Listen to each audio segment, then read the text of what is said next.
Hello guys मोर नतुन एटा video লৈ मोर चेनेलটোলৈ পুনৰবাৰ স্বাগতম। তো মই আজি আপোনালোকক মোৰ বাথৰুমৰ ওপৰত বনোৱা এটা মিনি ঘৰৰ ওপৰত লৈ যাম আৰু ইয়াত এতিয়ালৈকে চিৰি বনোৱা নাই, তো সেইকাৰণে একো চিৰিয়েদি চলাব লাগিব। তো বলক ওপৰত কি আছে চাওঁগৈ। আৰু আপোনালোকে বিশ্বাস নকৰিব, এই ঘৰটো মই মানে প্ৰায়ভাগ নিজে বনাইছোঁ, নিজে গাঁথনি কৰিছোঁ। যিটো নোৱাৰিছোঁ সেইটোহে অকল মিস্ত্ৰী মাতি পেলাই কাম কৰিবলৈ লগাইছোঁ, বাকী চব মই নিজে কৰা কাম। আৰু আগৰ দৰেই আজিও এটা নতুন কাম হাতত লৈছোঁ। আজি মানে ৱালত পুটি মাৰিম। তো আপোনালোকেও চেষ্টা কৰি চাব পাৰে আজি কেনেকৈ মাৰে মই দেখাই যাম।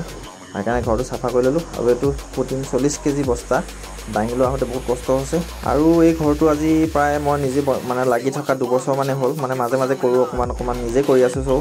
আৰু এতিয়া পুটিন গলিবৰ কাৰণে অলপ পানী লৈ আহিলোঁ। গৰমৰ দিন তাতে ওপৰত আৰু কাম কৰিম, তো হাৱা কাৰণে অলপ ব্যৱস্থা কৰি লৈছোঁ। ৱাও কি মজা বতাহ। বাকী এতিয়া ধুনীয়াকৈ পুটিন বেগটো খুলি ল'লোঁ। এতিয়া টিঙতে হাতে গুলি পেলাই পুটিটো বনাম। আপোনালোকে চাই থাকক কেনেকৈ কি কৰিব লাগে। তাৰপাছত যিখিনি পানী আনিছিলোঁ তাৰ ওপৰত আমি মানে পাউডাৰ পুটিনটো দি যাব লাগিব অলপ অলপ। তাৰপিছত এনেকৈ পুটিনটো এনেকুৱা হৈ যাব। তাৰপিছত এই গুটিবিলাক ভাগি দিব লাগিব। আজিকালি মেচিন ওলাইছে, টেকন'লজি মেচিন দিও কেতিয়াবা মই আপোনালোক দেখাব চেষ্টা কৰিম। তাৰপিছতে 2খন পাতি লাগিব। মই আগতে আনি থকা কাৰণে অলপ মামৰ ধৰিছে আছোঁ, এনেকৈ অলপ ৰখি লৈছোঁ। তো এনেকুৱা পাতি 2খন লাগিব পুটিনটো মাৰিবলৈ। তাৰপিছত লাষ্ট পুটিনটো ধুনীয়াকৈ গোলা হোৱাৰ পিছত এনেকৈ পাতি 2খন লৈ ৱালত এনেকৈ অলপ অলপকৈ লৈ সানি থাকিব লাগিব। তাৰপিছতে ধুনীয়া হৈ যাব। ইয়াত দেখিছেই আপোনালোকে। ভিডিঅ'টো শেষলৈকে চোৱাৰ বাবে ধন্যবাদ। তো আজিলৈ ইমানতে এৰিছোঁ। আকৌ নেক্সট ভিডিঅ'লৈ আপোনালোকৰ মাজলৈ আহিম। তো আজিলৈ বাই বাই।